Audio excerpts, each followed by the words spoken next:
Shalom, salam sehat. Jumpa kembali bersama saya di sini, dan saya berdoa semoga teman-teman semua ada dalam keadaan sehat dan selalu menikmati setiap berkat-berkat yang terbaik dalam kehidupan kita semua.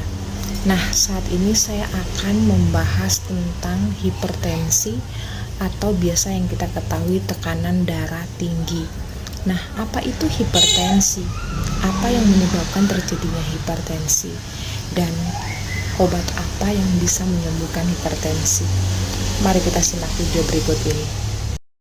Berbicara mengenai hipertensi, kita akan melibatkan dua komponen utama, yaitu darah dan pembuluh darah arteri. Nah, mengapa kita melibatkan dua komponen tadi? Karena hipertensi itu berbicara tentang tekanan darah di dalam pembuluh darah atau arteri tadi. Nah, kita ketahui bahwa darah itu berfungsi untuk mengangkut zat-zat makanan dari ujung rambut sampai ujung kaki. Jadi, dia sebagai transportasi, sebagai alat transportasi. Dan pembuluh darahlah sebagai jalan untuk darah itu lewat. Maka berbicara tentang tekanan pembuluh darah atau tekanan darah tadi atau biasa disebut hipertensi, maka kita berbicara tentang dua hal ini. Jadi kita akan mengetahui seberapa besar tekanan darah di dalam pembuluh darah arteri itu untuk membawa darah itu dari seluruh tubuh ini untuk membawa zat makanan tadi. Jadi di saat darah itu memompa, maka dia membuat aliran darah itu berjalan di seluruh pembuluh darah. Maka jika tidak ada tekanan dalam pembuluh darah, maka darah itu tidak akan berjalan dengan normal. Jadi kita bisa mengukur tekanan itu. Nah, itu yang disebut sebagai tekanan darah di dalam pembuluh darah.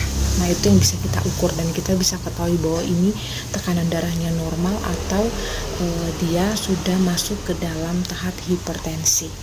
Nah, untuk mengetahui apakah orang ini sudah hipertensi atau belum, kita harus mengetahui berapa tekanan darah normal. Nah, tekanan darah normal itu berbeda di setiap usianya. Oleh karena itu, kita harus melihat berapa usia dan berapa tekanan darah normal. Berikut kita lihat tabel dari tekanan darah normal menurut usia.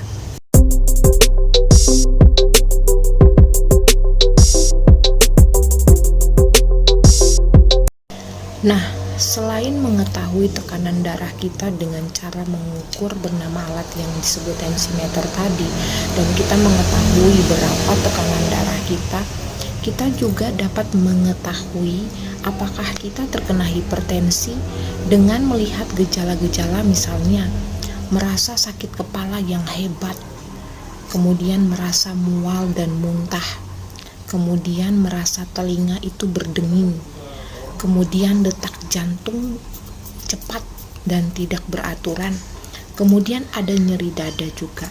Nah, merasa kelelahan juga bisa, dan yang paling parah itu biasanya terdapat darah dalam urin. Nah, penglihatan juga bisa menjadi buram. Nah, itu gejala-gejala di mana tekanan darah kita mulai tinggi atau disebut hipertensi tadi. Jadi selain dengan tensi, kita juga bisa merasakan gejala-gejala yang sudah saya sebutkan tadi. Jadi pada saat kita merasakan gejala-gejala tersebut dan kita melakukan tensi dengan tensimeter dan tekanan darah kita di atas nilai normal, maka kita sudah tergolong terkena hipertensi tadi. Nah, teman-teman pasti bertanya, faktor-faktor terjadinya hipertensi itu apa saja sih? Nah, faktor-faktor terjadinya hipertensi antara lain yang pertama, karena keturunan. Apabila kita memiliki keluarga atau orang tua yang memiliki riwayat penyakit hipertensi, maka bisa jadi orang tua itu akan menurunkan atau akan mewarisi kepada anaknya, bisa juga terkena hipertensi. Faktor yang kedua bisa juga karena perubahan umur atau perubahan fisik. Nah, semakin tua seseorang, maka perubahan fungsi ginjal pun akan terjadi akibat penuaan tadi. Maka keseimbangan antara garam dan cairan alami tubuh akan mengalami terganggu. sehingga bisa menyebabkan juga tekanan darah mengalami terganggu tadi. Nah, faktor yang ketiga adalah faktor yang sangat penting, yaitu pola hidup. Nah, pola hidup yang tidak sehat itu yang menjadi penentu utama seseorang bisa terkena hipertensi. Pola hidup merupakan faktor tersering yang menyebabkan terjadinya hipertensi. Misalnya, pola makan. Kita seringkali banyak mengkonsumsi makanan-makanan yang mengandung garam terlalu tinggi, dan kita juga sering makan makanan yang berminyak atau goreng-gorengan. Nah, itu semua berhubungan dengan terjadinya hipertensi, walaupun melalui tahap-tahap di mana bisa sampai terjadi hipertensi. Pola makanan yang tidak sehat, makan yang tidak sesuai dengan aturan, itu yang menyebabkan mengapa sering terjadi kolesterol tinggi. Nah, kolesterol ini tinggi juga bisa menyebabkan penyumbatan di daerah pembuluh darah tadi. Nah, ini juga yang berhubungan dengan tekanan darah. Itu sebabnya faktor makanan menjadi faktor tersering ya kita terkena hipertensi.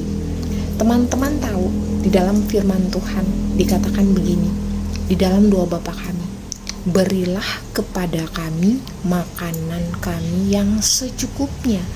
Itu berarti tubuh diberi makan tetapi yang cukup. Jadi tubuh perlu makan tetapi cukup, jangan berlebih, karena sesuatu yang berlebih itu sangat-sangat tidak baik. Nah, itu bukan berarti juga kita harus diet secara berlebihan, tetapi kita makan sesuatu yang baik. Nah, itu sebabnya kata cukup di dalam doa Bapa kami itu cukup membuat saya terinspirasi untuk menjaga pola hidup saya, makan yang cukup, istirahat yang cukup, olahraga yang cukup. Jadi semuanya itu berguna untuk kesehatan tubuh kita.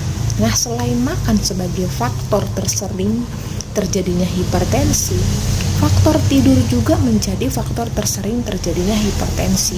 Karena pada saat tubuh membutuhkan istirahat, tetapi jantung terus dipaksa untuk memompa darah untuk dialirkan ke seluruh tubuh. Nah, waktu istirahat kita yang kita pakai untuk bekerja atau begadang itu bisa juga menjadi faktor terjadinya hipertensi. Nah, faktor yang berhubungan dengan gaya hidup berikutnya adalah kita malas berolahraga. Malas berolahraga dan makan makanan yang tidak sehat, pola makanan yang tidak sehat, itu juga menjadi penyebab terjadinya hipertensi. Karena apa? Ketika terjadi penyumbatan di pembuluh darah lewat kolesterol, lewat flak-flak lemak yang lain, maka olahraga itu sangat perlu atau sangat penting. Untuk apa? Istilahnya seperti kita mengikis flak-flak yang terjadi. Jadi olahraga berfungsi untuk kita membersihkan pembuluh darah tadi dengan cara pada saat olahraga jantung akan memompa darah dengan cepat. Otomatis tekanan juga yang membuat darah itu mengalir dengan cepat sehingga pembuluh darah itu seperti dibersihkan. Itulah mengapa kita dianjurkan untuk berolahraga ya, rajin berolahraga agar pembuluh darah kita ini menjadi bersih sehingga tidak terjadi tekanan darah tinggi atau penyumbatan di seputaran pembuluh darah tadi yang menyebabkan terjadinya tekanan darah tinggi. Nah, faktor berikutnya yang bisa menyebabkan terjadinya hipertensi, misalnya ada penyakit-penyakit tertentu, misalnya penyakit ginjal, ya jantung. Nah, itu juga bisa menyebabkan terjadinya hipertensi atau tekanan darah tinggi tadi. Nah, jika teman-teman sudah mengerti apa yang menjadi faktor-faktor pencetus terjadinya hipertensi, maka dengan sangat bijak teman-teman harus bisa mengubah pola hidup teman-teman mulai dari sekarang. Tidak ada kata terlambat untuk mengalami sebuah perubahan ya. Jadi teman-teman bisa juga melakukan pola hidup yang baik, makan yang baik, tidur yang cukup, olahraga yang cukup. Nah, itu semua yang bisa mencegah kita untuk terjadinya hipertensi atau tekanan darah tinggi tadi. Nah, pertanyaannya, apabila ada di antara teman-teman yang sudah mengalami hipertensi, bagaimana sih cara mengatasinya? Nah, ini saya memberikan resep ya. Resep ini bukan obat kimiawi, tapi saya memberikan resep. Teman-teman tahu buah pepaya. Mari kita lihat gambar buah pepaya ini.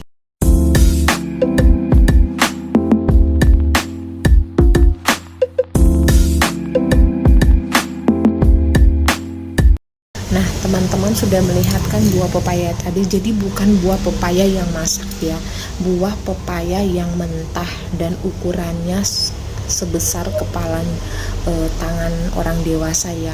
Nah, itu buah pepaya itu kita kupas, tetapi pada saat mengupasnya kulit yang bagian hijaunya itu jangan terlalu bersih. Nah, kita kupas bagian kulitnya, tetapi yang hijau-hijaunya jangan terlalu bersih. Nah, bagian dalamnya kita bersihkan. Nah, itu kita parut ya, teman-teman. Saya lebih menganjurkan parut, karena kalau parut kita tidak perlu memakai air lagi, tapi kalau kita blender maka kita menambahkan air, jadi kandungan di dalamnya itu mungkin agak sedikit berkurang. Saya anjurkan parut memakai parut keju ya, parut keju. Kemudian sarinya kita ambil dan kita peras ya, kita taruh di kain kasa, kita peras dan airnya kita minum. Jadi minum pagi dan malam. Nah, jika teman-teman mengalami hipertensi, misalnya tekanan darah di atas 140, teman-teman bisa melakukan cara itu dengan membuat air dari sari pepaya muda tadi. Maka teman-teman akan melihat hasilnya ya. Nah, semoga info tadi bermanfaat bagi teman-teman semua, dan tetaplah jaga kesehatan kita. Dan ingat doa Bapa kami, berikanlah makanan kami yang secukupnya. Otomatis makanan untuk tubuh.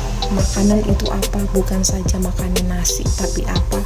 Makanan itu istirahat yang cukup, makanan yang bergizi, dan olahraga yang cukup. Itu merupakan makanan yang cukup bagi kesehatan tubuh kita. Dan jangan lupa selalu serahkan dan andalkan Tuhan dalam setiap langkah hidupmu. Tuhan memberkati. Shalom.